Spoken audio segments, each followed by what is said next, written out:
This FieldView Spring Readiness Webinar was recorded to help FieldView farmers and dealers prepare for planting.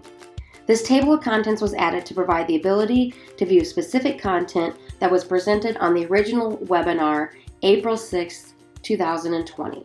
Please feel free to fast forward to any specific content you wish to view. Good morning, everyone. I have 9 a.m. on my clock. I am so thankful to be joining you all this morning. We have a wonderful Spring Readiness webinar planned for you. We're hoping that you're staying safe and staying healthy in these very uncertain times that we're facing. We're fortunate to still have the ability to connect with each other online in these means and to be able to address some questions with you all this morning. And one thing really does still remain the same. Our nation's farmers and dealers are continuing to press on to prepare our food supply. And we really appreciate what each and every one of you as growers and dealers are doing to pull on that rope and make our food supply happen in a safe manner. Before I move forward, I just want to make sure that I'm able to be heard. Mindy and Tom, can you hear me okay? Gotcha. Okay, good. I had a moment where I thought my connectivity was a little strange. I'm joining you all from Western Kentucky right now, and my husband and I are fortunate enough to be joining you. We're staying at a campground right now where we're social distancing, but it's beautiful, and but the connectivity is a little scarce. So that being said, we appreciate your time, and we really want you to get the best value of your time spent on this webinar this morning. And the best way to make that happen is to make sure that we're able to answer your questions, right? We can give you all the content in the world, but each one of you carries your own specific concerns regarding your farms and your customers. So we're going to ask you to submit your questions throughout the session, and we're going to get them answered, preferably at the end of the session, but there may be times when we can bring up questions with our speaker as well. And I'm going to show you how you can do that. So with this webinar, WebEx software, you're able to submit questions via the chat room, which you may have seen this morning already. I posted a message for you all. You can post questions or comments there to all of the participants or just to the panelists privately through the chat portion. And by doing that, Tom, if you'll click to the next slide. So you can do that. Again, you'll see the chat function on the far right side. Or if you want to post directly to the Q&A portion where you can ask questions, again, privately to the panelists, you can click on the Q&A button that you see on the right. And if you don't see it, you can click on the lower three dots, and that will allow you to see the Q&A portion of your screen. And so if you have questions, again, you can post in the chat room if there's any concerns there.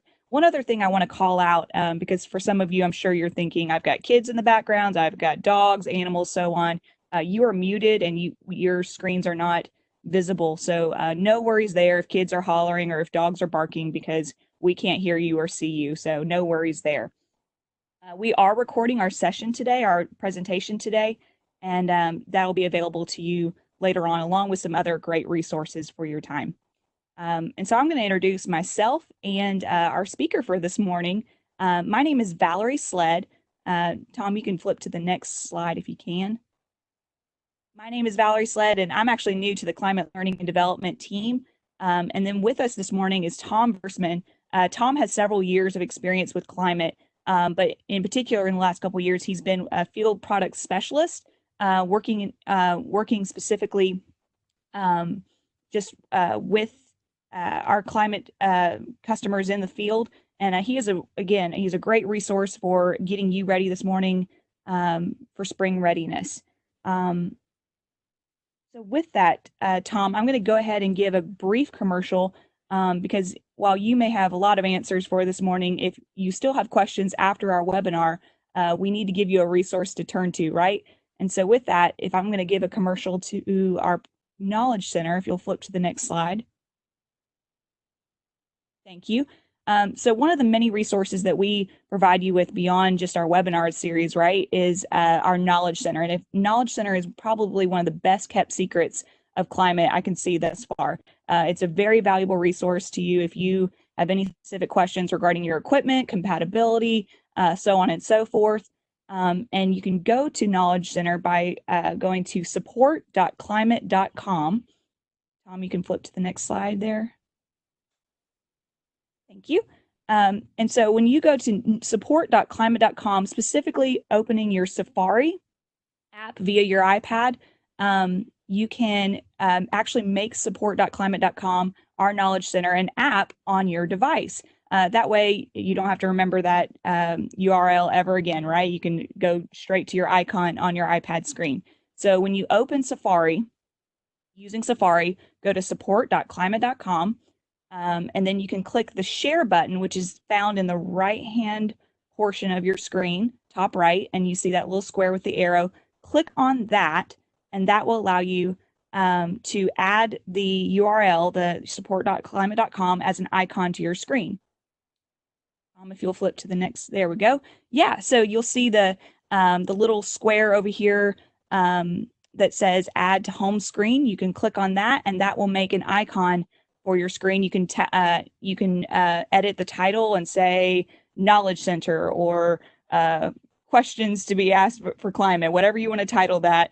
You can add that to your icon screen, and then from there on out, if you have any questions regarding Knowledge Center, it's got all kinds of videos, all kinds of PDFs, and a search bar that allows you to ask your specific questions. And so with that, I'm done with my commercial, Tom, and I'm looking forward to hearing what you have to share with us this morning to get us started planting in the fields.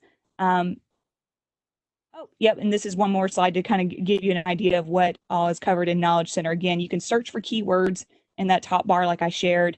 There's all kinds of relevant videos, and your topics are really also arranged in category and so on and so forth. One thing I'll also give a shout out to is if you have concerns regarding compatibility with your machines, at the lower end of the lower bottom part of the screen, you will see our compatibility guide.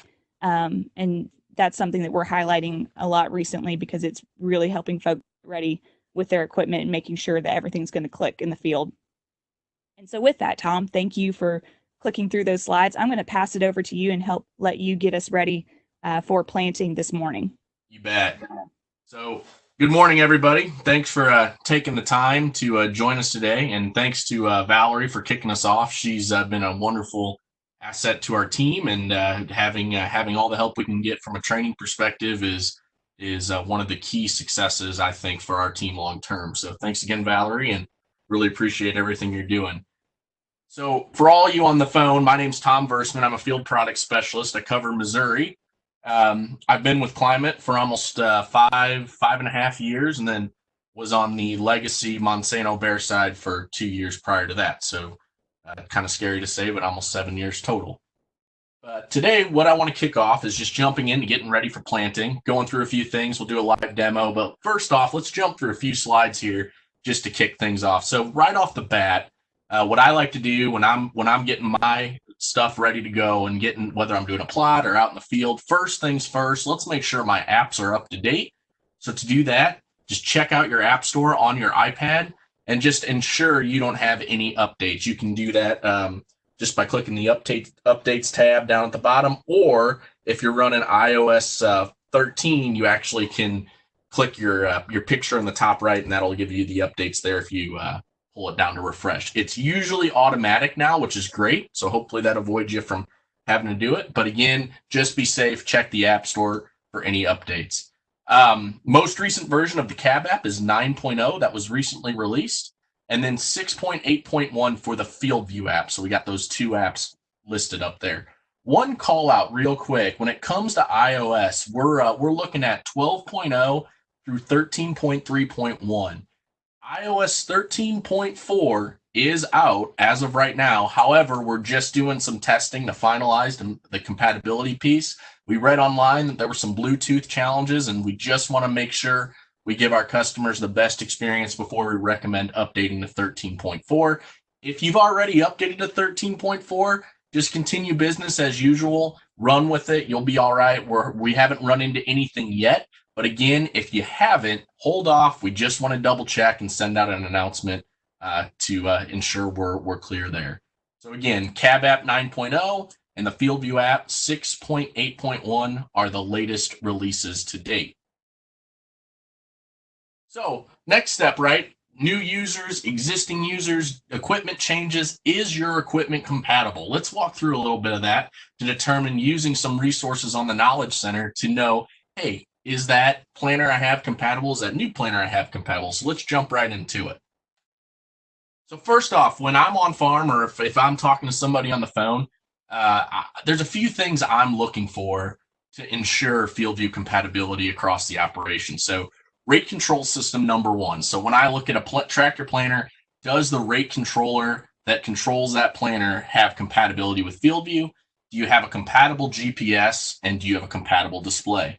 Those three are kind of the trifecta to ensure FieldView compatibility. So we want to make sure we have all those buckets in place. Now, if you've been running FieldView the last couple of years and your equipment hasn't changed, the good news is if you were compatible before, you're still compatible today.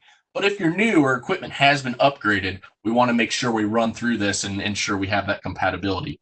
So at the bottom here, we have that link that Valerie was talking about. So support.climate.com, our knowledge center.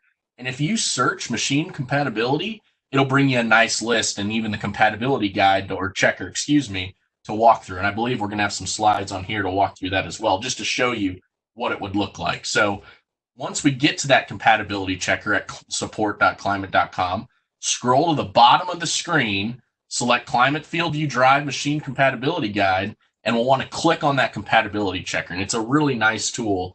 If you've been a user for a while, you'll remember what it was like. We used to have these documents that we'd send out to you. This is a lot simpler. You just kind of check the boxes on what you have and what you don't have, and it gives you an answer. So let's jump into that.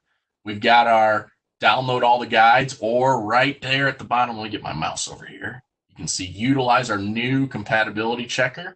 That's the link you want to click on once you get to that machine compatibility guide on the Knowledge Center.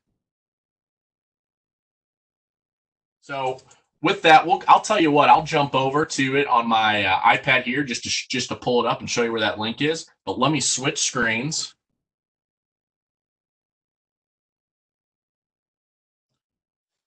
Valerie, can you see my iPad here? Sure can. Perfect. So before I jump into the planning demo, just a few housekeeping things, right, to jump off where we were. First, Valerie mentioned, let's get that Knowledge Center pin added. I got that right there. I followed along and was able to get that added on my screen next to my apps. But let me just click on Safari here. And here's just a live view of what Knowledge Center looks like, right? So again, we're looking for compatibility. I was searching for cables. I've got hardware pricing up there, a few other tabs. But just again, you click on that compatibility bucket, and we can start to walk through where that compatibility guide is. So just like we saw machine compatibility, there's the compatibility checker. I just want to click on it here real quick. And here's what it looks like. From here, enter in your information. It's really straightforward and a great tool to utilize. So again, that's the compatibility checker, and it'll kind of give you the red, yellow, green on if you're good to go, if there's some things you might need additionally, or if it's not compatible. So I'm going to jump out of Safari here, and let's walk through getting a tractor planner set up. And you know, the first one of these I did, I'm glad I did it, because I tell you what, it's always nice to have a refresher. There were little things as I was going through, and I was like, man, I completely forgot I needed to do that step. Let's make sure we talk about that, and we go through there. So again, there's nothing wrong with it, even if you've been running it 3-4 years, just shaking the rust off and making sure we get it done right. So let me jump into my cab app first. I'm up to date. I'm running the latest version. Let's open that up. And let's start going through a few things. So first off, I just want to look at my settings. So down here in the gears, I'm going to ensure I've got everything synced up, all my hybrids entered in, applications, I'm ready to go. So there's a few things we can do first just to kind of make sure we're in the right spot. So let's start with our hybrids. So I've got 6435 in here. That's one of the hybrids I'm going to be planning this year. But I do have a few more I'd like to add. So first off, I'm going to go across brands here, and I'm going to add a soybean variety. So I'm going to click Add New Hybrid, and you kind of see this gray dot. This is my finger here clicking on where I need to tap. So we're going to click on that. And then what I want to do first is, for this first one, I want to scan the bag tag. I have that. I don't need to search it. But let's give this a shot. I'm going to hit Scan Bag Tag here. Let's minimize our keyboard. There we go. Got my camera out. You can see my pen right there. Let me move that and get my bag tag entered in. All right, so focusing here. There we go. Came right up. So perfect. So I just scanned that bag tag instead of having to type it in, and it put in my soybean variety I'm using as well. So that's kind of a neat feature that I really like to use if I have that bag tag handy. From there, I want to add an additional hybrid also. So let's again add another hybrid. And let's say I'm adding a corn hybrid that's not listed. Maybe it's a new product. Maybe it's a product that we just don't have in our system. We'll just call it corn hybrid B. So nothing's popping up. I've got a bunch of different products on here, but at the bottom, I can add a custom hybrid. Let's tap on that. And what it's going to tell me is, hey, what is this product? Is it soybeans? Is it corn? Is it alfalfa? Anything from the list. Let's go ahead and say corn. And that's it. Now I've got a custom hybrid added in to my planting profile, so I'm ready to go with that product.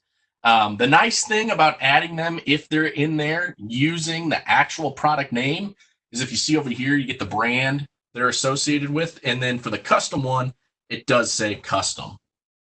So the next step, let's say I'm ready to go. I've got my products in. I'm ready to start planting. If I do have old products in here, I can click that remove button and clean them up. So maybe a product I'm not planting that I used in 2019 or in 2018. The neat thing about it is it just keeps your planting list clean. It will not remove any information from the fields you planted. So it just keeps this hybrids list clean. So the next step, I want to make sure I got all my seed treatments added in. It looks like I have my Acceleron Elite. That's a big one. But if I hit add new seed treatment, and from here I could type in again Acceleron. And there we go. It's going to pop up, and I've got a bunch of different options I can select from. So maybe I'll say Acceleron Basic Corn for this example, right? So we've got another seed treatment added in. I'm ready to go. I've got my seed treatments to make that map, so I know exactly where that treatment was. You can add custom treatments in as well. And then if we don't want to use that basic corn one that we added in from Acceleron, we can just hit the remove button, and that's it. And it's gone out of my my list of seed treatments. And again, this will not delete any prior data where you may have used a seed treatment that you're no longer using or is no longer a part of the package you're purchasing. So I've got my hybrids in. That's a good step. Let's just jump over to my applications and make sure I'm good there.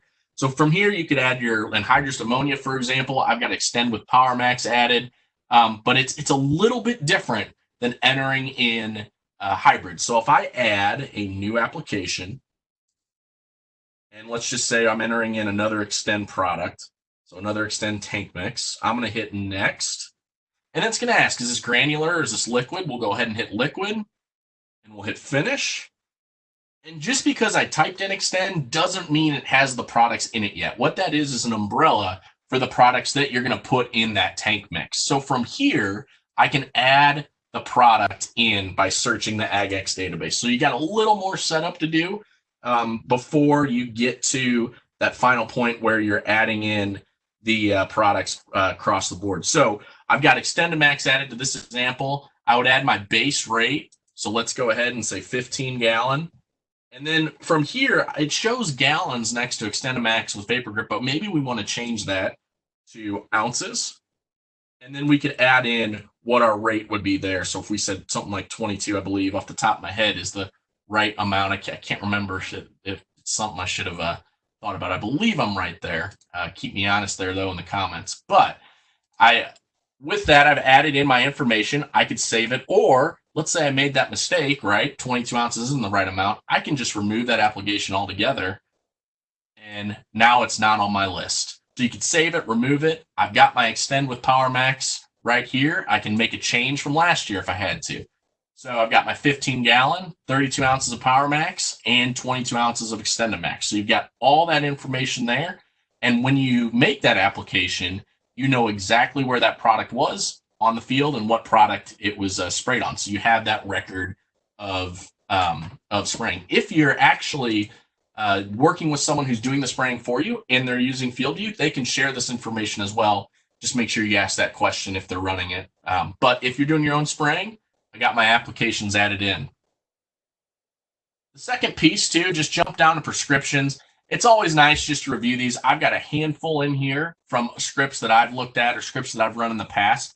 You can clean these up if you'd like and make sure you have your 2020 scripts ready to go. but these are just synced to your cab app. Now, if you're running a 2630 monitor, let's say, you would actually need to take those scripts from fieldview.com and upload them into the monitor. We do have another segment on that. If you haven't caught it yet, it's a great learning series that we're doing also on scripting. So I'll leave that to them, but another one to join if you're looking for more information on creating prescriptions. Last but not least, kind of a fun one, notifications down here. I don't have them set up yet, but I could punch in my phone number, and then anytime the planner exceeds a certain speed, for example, I'll get a text notification. Hey, the planner's exceeded 5 miles an hour. That way, if you need to make a phone call or have a conversation, you certainly can. So with that, I've got my hybrids added, applications reviewed, and I reviewed my seed treatment. Let me just jump to my home screen here, and let me just make sure my equipment is set up correctly. So let's see what I have in here. So I did a little cleaning this morning. I've got my demo tractor and my demo planter ready to go. And then I actually do use a Drive Map Anything kit when I do plots. So we'll talk about that in a minute, but I do have those all added in. So that looks good to me, but let's pretend for a minute we need to add a new tractor. So I'm going to go ahead and tap Add New Equipment. We're going to click on Tractor here, hit Next. Say John Deere for this example. Next again. And here's where you can search your model. Is your model number in here? So we'll go ahead and say 8230. I'm going to hit Next here. And then it's going to ask you, what's your steering type? And for this one, I'm going to say front. But if you're on tracks, make sure you punch that in. If you're articulated, make sure you check that box as well. What it does is it really helps ensure we get the best map possible when we're adding in our measurements next. So let's give this a name. So I'm just going to call it One Demo. So I'll put it up at the top here. And that's it. So I've got everything added, but it does prompt me to enter in my GPS measurements. Now, these pre-entered measurements here can get the job done. And I say can because they'll get the tractor, you'll get rolling and you'll get a map. However, you may be drifted off a little bit. You want to ensure you get the right measurements entered in. These are typically found in the monitor, right? Or you can just get out with the tape measure and measure them really quick. So when we start looking at A here, we're looking at the hitch to rear axle. So that's where we would take that measurement from. The big one is typically your GPS. So I'm looking at that dot on top of the cab. I've got mine centered at 0. So that means centered on the front of the cab. If you need to flip it to rear, you can. You see that button over here to change that position. But make sure you leave the GPS 0 unless that GPS is offset for some reason. And then we got GPS height. So I'm just measuring top to bottom. And then again, we got B here, centered GPS. We're good there at 0. Hitch to rear axle, we're good.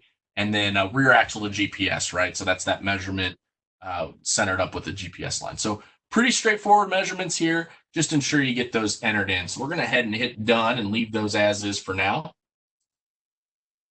And then if I did need to add a new planner also, you could add new equipment. Click that tractor planner there. We'll hit next. We'll say John Deere again. And I'm going to just search my model. So I'm going to say 1770. And here's where it's going to ask you, is it center trailing? Is it dual? Is it single? And you can adjust this too. So if we set it up as single and we said planter rows, let's just say 16. And we'll say our spacing is 30. So I'm looking at that row spacing right now. So we're going to say for corn, 30-inch rows. And we'll say it's drawn. Now, if I need to make edits to this, I certainly can, which is nice. So I'm going to call it One Demo again. And now I'm in that planner setup. So here's where I can make those changes. So if my frame style was incorrect, I could change that to dual. And it's going to give me everything over here to set up from wheel distance to frame to front frame rows. Are you even or odd? Are your rear rows the offset? So that's something we want to measure as well. You can go through all these steps and add that information in. So make sure you do enter those measurements. Now, if I jump back here, we say we're single again. It's going to pull that off. If my hitch style changes, you can change it, or is different if you selected the wrong one. You could change it to 2-point if you had to. And then you have the start-stop delay. I would leave that at 0.5 for now, unless you start seeing something really goofy happening with the delay at planting. Typically, this 0.5 is a good number, but you can adjust that as needed. Now, the big one that you really want to make sure you've got set up correctly is making sure on the planner you have your planting display selected. So if I drop this down, I could select, let's say, as I scroll, my John Deere 2630. And then my planting rate controller, again, make sure you have the right rate controller selected. We'll just say it's SeedStar 3HP. That's going to tell the drive, hey, here's the messaging to expect from the CAN bus to send to the iPad. So let's make sure we got that enabled. If you're seeing anything weird happening when you're planting, just make sure you're not running the incorrect one. Sometimes they could have changed, or if you haven't updated it in a while, the app from a FieldView perspective, it may not have saved when it was updated to the latest version. So just make sure you're running the correct planting display and planting controller. Now, last but not least, one last tidbit, and this is one of my favorite things that we have at FieldView. If you don't have a compatible tractor planner setup, and again, you can determine that at support.climate.com, but you have a compatible GPS that can pull, that sends CAN messaging to our drive, you can select your planting display and click Incompatible Display. And then you would go over to your planting controller and click Incompatible Rate Controller. And this is a great tool to utilize if you're running older equipment that doesn't have a monitor, but you have a globe, or if you bought one of our incompatible rate controller kits that we sell, this is how you would set that up. So why would you want to do this? It's a great way if you're doing, let's say, a plot. That's where I use mine on. I can capture 4 different products, and I can get that coverage map. It's not going to show me the population. It's going to be a static rate, but it's a great way to capture that information. And just make sure on the planner you set it up as incompatible display and incompatible rate controller. So let's shift back here. I'm going to go ahead and say again, we're John Deere 2630, and my planting rate controller is the SeedStar 3HP. Now, if you are doing an application at planting and you have a compatible rate controller from an application perspective, here's where you would enable that. So again, under planner setup, hit that application setup, and you can configure your rate controller from here. So for this example, I do not have one, so we're going to leave that disabled. But again, it's under that planner setup, and application setup is where you'll see it. Sorry, I'm looking at my screen versus my iPad, and it's just slight delayed, so my mouse looked a little goofy there. So I'm going to hit done, and that's great. I've got one demo, and one demo tractor. Those are the 2 we just added. I've also got 2 others that I've added before, and then these 2 down here are actually my Drive Map Anything kit setup that I use. So we've got my equipment added in. We're looking good so far. Let's just jump home real quick, and let's start looking at the fields and doing a little preparation on what fields we're going to hit first from a corn perspective or from a soybean perspective. So I added my products in. We've got our equipment in. Let's tap fields here. And I'm going to scroll down. I may have a handful of fields here, and that's some of you folks as well. But hey, if you're new, this is a good opportunity to add your fields also. So the field I'm looking for is called Grandpa's Farm. So I've got it right here. I'm going to just click on that. And what I want to do is I want to just assign some products to that field. That way they're at the top of my list once I get out and start planting. So I'm going to add hybrid. Here are the products that we added in. Let's go ahead and say we're going to plant both corn products. So I'll select 6435. And I'm going to add one more, and I'm just going to say corn hybrid B. From here also, if I scroll down just a hair, I can add any applications or seed treatment. So I've got my Acceleron Elite for soybeans. I'm not going to add that, but let's say I needed to add something. We needed to add that Acceleron we removed, the basic for corn. See if I can help if I spelled right. There we go. And I can start to scroll from that list, and I can actually select it, the same list that I had up under the settings. I can actually select it here as well. So it's a great opportunity to add that. So here's Acceleron Basic Corn. Now I've added that seed treatment to this field for my planting plan. And then last but not least, I want to make sure I have the right planting prescription if I'm running a script active. So down at the bottom, I have all my scripts for this field. I've got 6435 04 06 20, so made that script this morning. active on this field. And what that does is it's not telling my monitor to plant unless you're running a 2020, but it does show you on the background map of the cab app where that prescription is and how your populations do change. If you're running a 2630 like we are in this demo or any other monitor outside of the 2020 scope, you would need to upload that prescription to that monitor. So do keep that in mind. This is just going to give you that visual. So I've got my field looking good the way I want. I've got my products added. I've got my treatment added. I didn't have any applications for this field, but I do have my prescription on as well. So let's go ahead and hit the home screen. And once you've done that for all your fields and you got everything organized the way you want, let's say we're ready to go. It's starting to warm up. I think we're calling in on the St. Louis side up in the 80s this week. So we're getting closer to that time. I need to connect my FieldView Drive. So I'm going to go ahead and plug that in. I've got my CAN port here. I've got my drive. Now there's two ways, right? If you've used a FieldView Drive in the past and you're continuing to use that drive, it will automatically connect back to your iPad, right? But if it is your first time connecting that drive, make sure you just jump to your settings again, head to your devices, and then for me it says tap to connect. That's because I've connected to it before, but let's go ahead and click pair new drive. And what it's going to do now is in the past we had a screen pop up here, but we found it better to jump over to our settings. And when I say settings, these are the iPad settings outside of the cab app. And then it's redirected me to my screen. And if you look over to the left, you see my Bluetooth. And here are all my devices I have that I could connect to. It's also going to search down here for other devices, and it will find that FieldView Drive. Now, I am already connected to it, so it does say connected. But make sure you tap that FieldView Drive down here in devices you're not connected to, and it'll walk you through the process of connecting.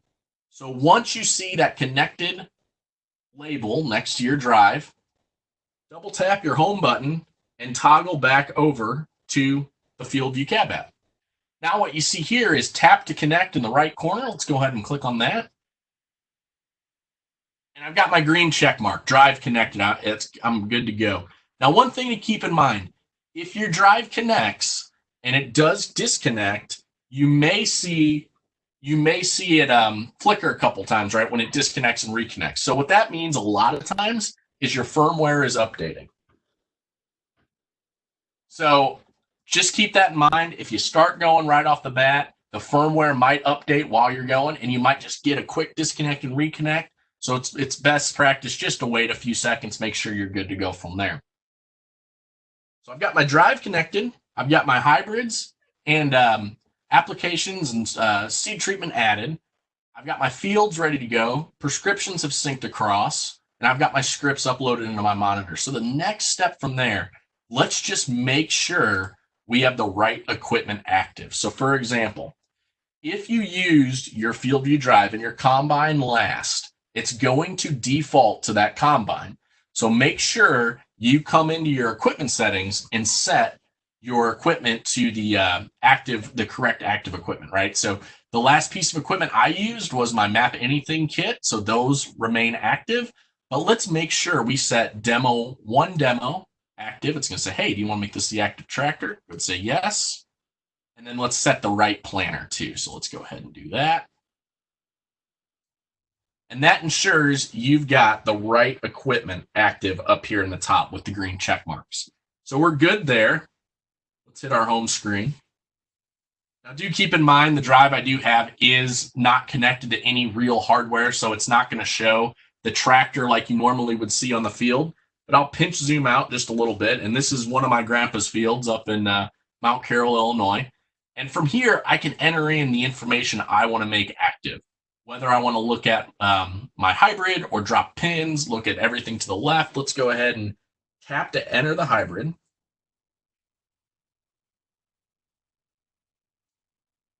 There we go. So let's tap to select the hybrids in this planner. And we're just going to go ahead and say 6435 is the one we have off the bat. Now, what I'm looking at here is one hybrid in the planner, all 16 rows. But I could say, hey, maybe that's only on the left half, and that's going to highlight rows 1 through 8. And again, I clicked right next to the product name. Now from here, I can add that additional hybrid. So let's select one more. Let's say our corn hybrid B, the custom one. And I'm going to say that's on the right half. And we're going to go ahead and hit done. So now I've got 6435, rows 1 through 8, and hybrid B 9 through 16. And I did that just by tapping up in the hybrid bucket right here at the top left as I'm connected to a FieldView Drive. The other piece too is seed treatment. So if you want to add the seed treatment to get that coverage map, you could tap to select seed treatments. We'll say we have our Acceleron Basic, but let's pretend that's only on one of the products. So I would again select maybe the left half, and that's going to align with rows 1 through 8. So toggle back to hybrids there. It shows my seed treatment applied to my 6435, and then corn hybrid B doesn't have anything. So let's go ahead and confirm that. And now on the top right, you see those 2 hybrids are active and will be collecting data.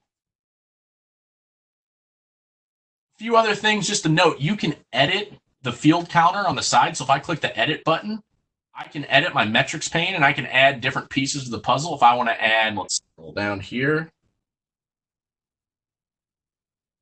If I want to add time remaining, engine speed, engine torque, I just tap on one and drag it over, and it'll replace an existing counter on there. If you want to bring counter B back, for example, let's bring that back, and it's going to add it there. And then once I'm done, I can exit my window, and I've got everything set up the way I'd like it to as I start planting. If I want to minimize this pane or kind of get it out of my way as I'm going, I can just click this box right here, this little arrow, and it's going to hide it up, if it will. And it'll hide it up there. Typically, it's probably not liking that I'm not moving yet, but that's a nice way to get it out of the way if you need to do that. The other option too, right, is if as I'm planning, if I want to look at a population map, maybe I want to look at a hybrid map, I can click my split screen up here. So that book looking icon right here in the top right, I just tapped it. So again, let me show you, call it out again one more time. So using my finger, I'm going to tap on that, and I'm going to split out my map, and I can maybe have my population on the left, but maybe I want to have my planting, and then I'll have my planting map on the right. So let's pull back here. And it's probably not liking again because I am not running, but you can have your hybrid map as you start planting on the right side. So again, you can get those different map layers displaying at once, and you'll be able to show all that up in this drop-down menu here once you start rolling. And this brings up a good point here. So I got edit map options. So let's go ahead and tap on that really quick.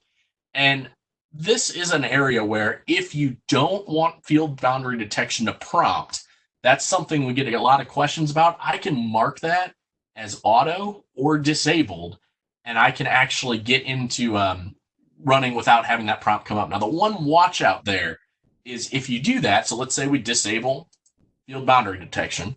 Now, the next field I enter, I do need to remember to change the product or change the field, especially because what will happen is I'll continue running across multiple fields without any prompt at all. So I know sometimes when you got fields that bump up against each other and you get that prompt, I know it can get bothersome, but again, it is a safety measure to have just to ensure you get the data in the right field. Auto is another option. It is slightly delayed, so don't think that if you're planting across fields, it's going to automatically change your boundary. It's a few seconds, so you may get into that field and notice that it hasn't changed quite yet. So do keep that in mind, but it is another way to ensure you're in the right field without the prompt. Me personally, I know it can be bothersome, but I do like the prompt, so I'm going to leave it at that. The other piece, I've had some folks mention, hey, I've lost all my field pins. Where did they go? If you toggled hide your field pins in the map options, it will hide them from your maps, right? So make sure that's enabled as show. And again, I just dropped down in my population here, right up at the top in that bucket, and hit edit map options. When you are not connected to a FieldView Drive, the edit button that's over here will be map options as well. The one last thing I want to call out, and then I'll make sure I haven't forgotten anything and confirm with Valerie, but one last thing to call out, if you ever get lost, so when I say lost, let's get out of split screen here. So let me shut that off. So now we're back to one screen. I'm looking at some woods here, but let's say your map kind of moves a little bit farther away. And this will probably actually recenter me on my house where I'm doing this from today. But if you tap that planner icon up at the top right, that'll recenter you on the tractor planner. So I'm not connected to equipment. It didn't recenter me on the tractor because I don't have anything. However, if you move the map and you need to recenter, that's the button you want to recenter on. So there we go. We've moved again, pretending the tractor is there, right? So keep that in mind. It is a great resource to use. You got your plus and minus here. You can pinch zoom as well, but a lot of great tools on this pane as you start planting. Valerie, what have I missed? Is there anything specific that I didn't touch on that we need to ensure we review before we start opening it up for questions?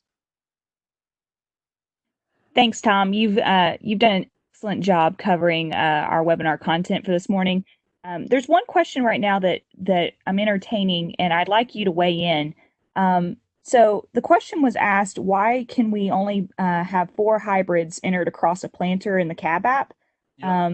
The individual has a 36-row planter and would like to plant 6 hybrids across the planter for a plot. So can you weigh in on this issue?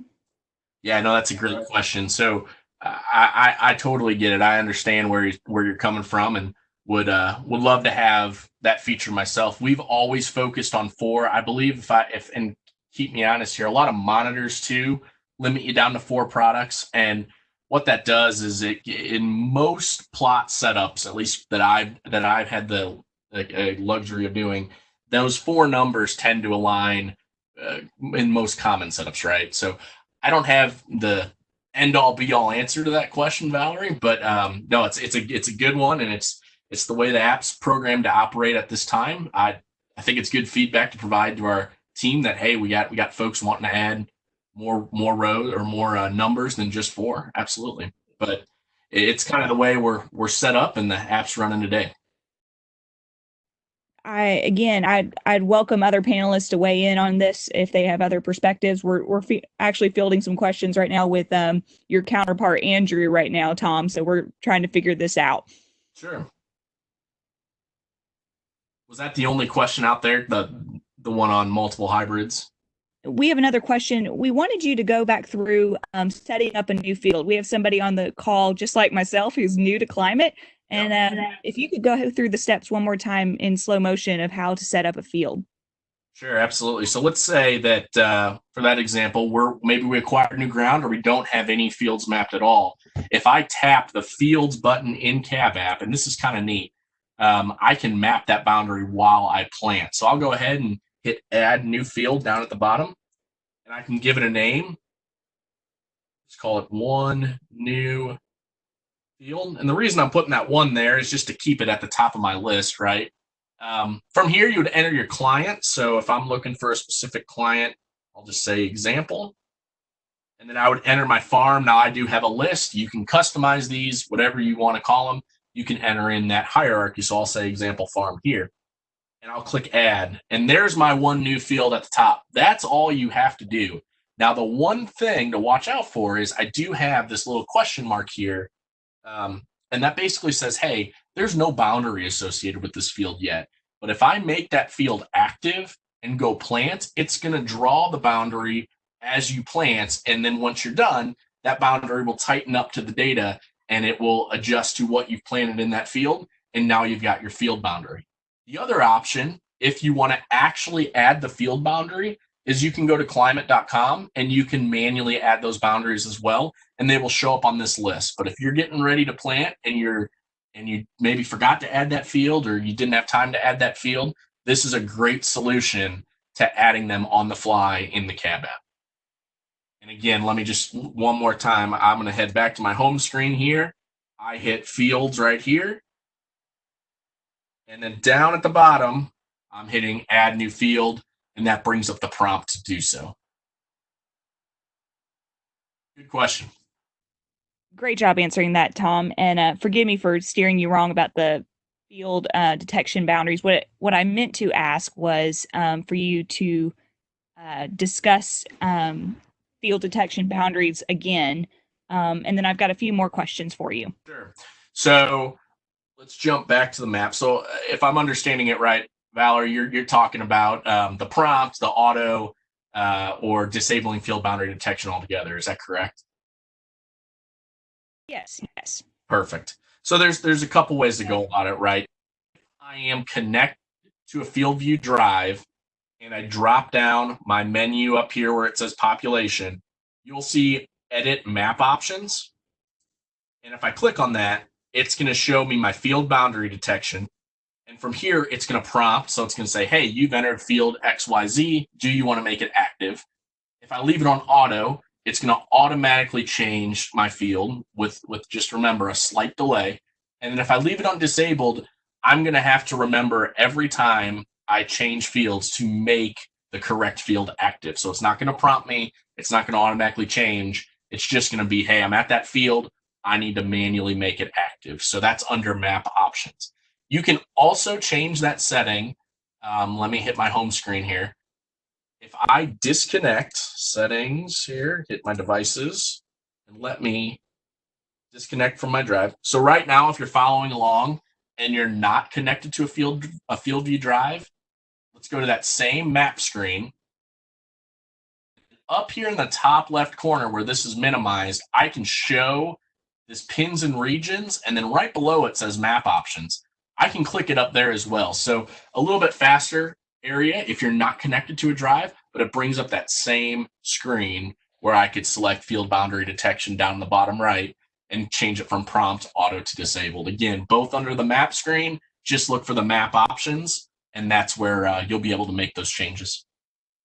So here's another question for you, Tom. So do we need an iPad in every piece of equipment, or just to drive in every piece? Great question. So at this time, every drive you're running, you will need an iPad associated with.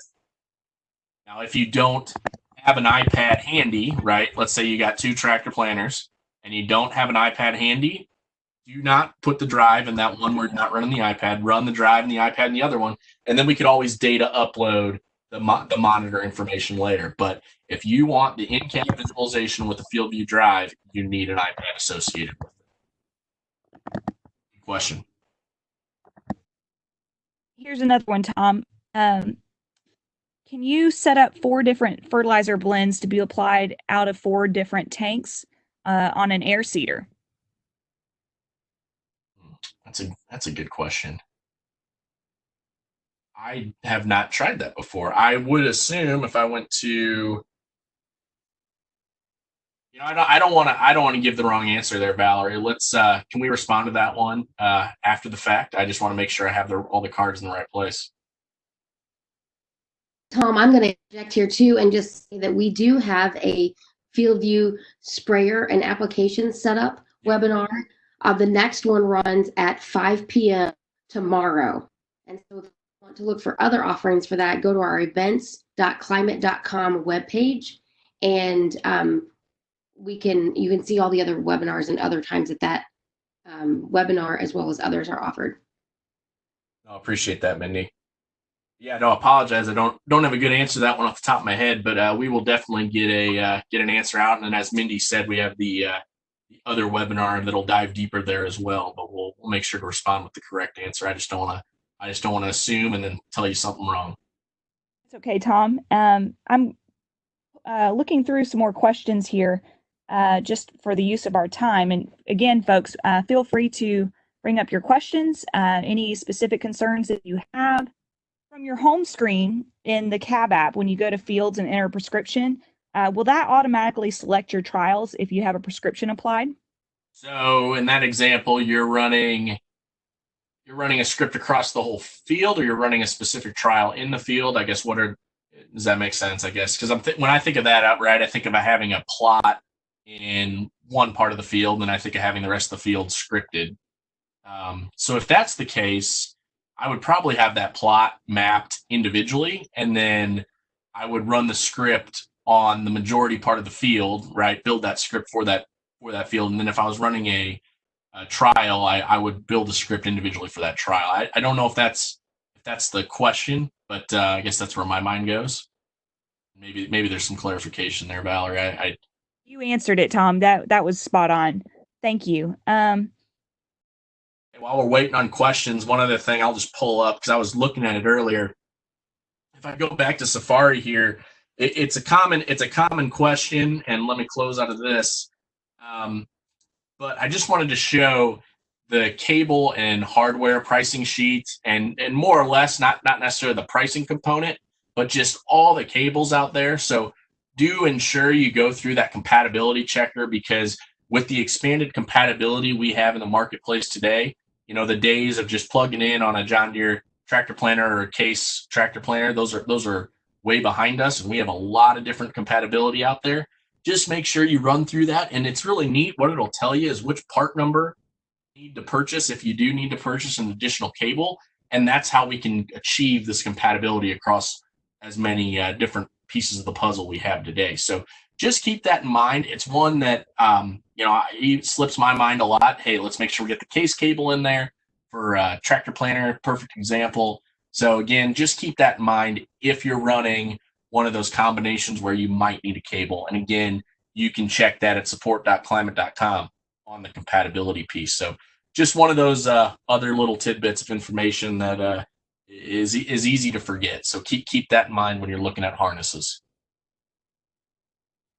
That's a great call out, Tom. Thank you for bringing that up. Our Ag Express to be able to find the right adapters for your equipment. So we have another question here regarding plots. If we should create another zone in the prescribed field. So that's the way I would recommend doing it. So let's say you've got a portion of that field that's going to be a plot. I would map that plot out individually and then run your plot and then plant the rest of the field as you would in a different boundary. So you almost have a boundary within a boundary in that situation. Now, once you've kind of captured your data, it's up to you if you want to decide to merge those back together or not. But I do feel that the cleanest way to get plot information is to map a boundary within the field itself. Now, if the whole field, right, you're splitting the whole field, you're trying 2 different products or 3 different products in the entire field, no need to do that. I'm thinking specifically for, let's say, like a 100-foot plot or 200-foot plot, right? That's kind of where I go with it. But if it just depends on how you're doing it, but that would be my recommendation, is to do a boundary within a boundary on that field. Tom, this is where I'll insert another commercial for our Knowledge Center. If you go to support.climate.com, you can search plot in the search bar, and it will pull up a document that goes through those steps as well. But thank you for highlighting that here. Can you, Tom, do you mind going through how you would do a manual map layer within FieldView? Sure. So when you say manual map layer, you mean just creating the map itself? Yes. Got it. Yeah. So if let's say you're running a field, you're at a static rate, and you didn't get to have, what's a good example here? Let's pretend if you're doing soybeans, your soybean tractor planter is not compatible with FieldView, but you want to capture that data. So I'm going to hit my settings here, and I'm going to hit data. So I'm in the FieldView app, right? And then what you can do, and it's really neat, is under the data, and let me just step back here, make sure I'm not going too fast. So again, FieldView Cab app, settings, tap data, and then far right under home, you can add field data. And this is pretty neat. I can add an activity, hit next, and it's going to ask some questions. Hey, what'd you do? What were the dates? What was your population? So we'll go ahead and say we'll go Easter Road. That's the field that I'm adding this activity to. I'm going to say we're using our 16-row demo John Deere planter we added. Let's go ahead and hit next there. I'm going to say seeds per acre. We'll say we did corn. We'll just keep it at 30,000 here. There's my population. And then from here, I can select hybrid. And hey, there's my list of hybrids I've done across my operation so far. I can add a new one, or we could say 6435 and hit next. And then did I have any seed treatment on that field? So again, we could say our Acceleron basic corn, or we could just leave it at none. Hit next. And then what was my planting date? Let's go ahead and say today. And then you would tap add. And from there, it's going to create the map. Now, it usually takes a few minutes for everything to sync up, even though it says successfully created. But what that will do is give you a static planting layer of that field. So it's more of, that activity that happened on that field from a product perspective. You have a general idea what the population was, and you have that map layer to dive into at a later date. The few drawbacks or watch out, I would say, of that feature is the one that I get the most questions on is, can I add multiple products to adding a field layer? The answer to that is no. You would have to split a planner using a Drive Map Anything kit. Reason behind that is we really just don't know if it was a split planner or if it was the field was split. It's very difficult to add in those layers versus just painting the layer with all one product. The other cool thing with that too is you could actually do that using satellite imagery for yield data. So if you missed a yield map from last year and you want to see how that product performed, you can use the satellite imagery, and it gives you a best guess. It's not perfect, but it does a really good job of giving you a variable yield map based on satellite imagery. Just make sure you select an image towards the end of the season. That's what we're going to base it off of. We wouldn't want to select something before we plant it or mid-season before harvest, right? So just keep that in mind. Look at the images towards the end and get a pretty good yield map out of it as well if you happen to miss that. So again, data, under settings, and add field data. That's where you can manually add those map layers. Good question. Thank you for going through those steps, and you've done an excellent job this morning answering our questions. At this time, I'm not seeing any other questions. So Tom, I want to give you a chance to give us your key takeaways this morning, things that you want to make sure our participants are walking away from with this webinar. And then I'll give one more commercial. You bet. So the things that come to mind, again, let's just make sure, one, your iPad's running the latest and greatest version of FieldView app, and two, make sure you've got everything set up, ready to go before you get out to the field. I'd say some of those little things where you're downloading something or you're updating your app out in the field. If you get poor cell service, it can take longer than if you did it while you're at home. So just make sure you're up to date, and again, everyone be safe out there and have a safe planting too. Thank you, Tom. I'll echo that as well. We wish you a successful and safe, healthy planting season. My commercial here is for if you're interested in learning more about our FieldView prescriptions using seed scripts. We have another webinar. You can go to our climate events page. You will see several different webinar dates and times for our seed scripts webinars, as well as for sprayer applications. If you want to learn more about that, we have some excellent experts along with Tom who are fielding our questions from our webinars. And so I give you that to walk away from this webinar with as well to consider. We thank you for your time this morning, and we wish you all the best this planting season. Thank you, Tom. You bet. Thanks. And thanks again, everyone. Really appreciate it, and have a wonderful day.